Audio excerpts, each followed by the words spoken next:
कौशल्या प्रधानी नवरंगपुर विधानसभा प्रार्थी तांकर प्रतिक्रिया आपण शुणुले एवं आसतु जा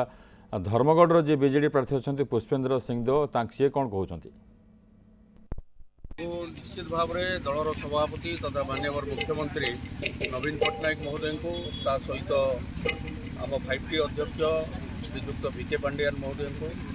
संगठन संपादक श्रीजुक्त प्रणव प्रकाश दास जिलार प्रभारी श्रीजुक्त प्रणव बलवंतराय को समस्त को कृतज्ञता जनइबी एवं विशेष भाव में कृतज्ञता जनइबी मोर धर्मगढ़ निर्वाचन मंडलीर समस्त जनसाधारण को जहाँ जहाँ मो उपर जो आशा भरोसा एवं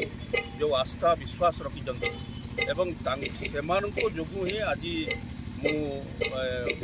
विजु जनता दलर जड़े विधायक प्रार्थी भाव में मते माननीय मुख्यमंत्री मनोनीत कले एवं आशा रखी आगामी दिन में जो भली भाव में आस्था विश्वास अच्छी से भली भाव में मते आशीर्वाद करेंगे एवं मते यू निर्वाचन मंडली विजय हमारे सहयोग करेंगे मुझे निवेदन कर।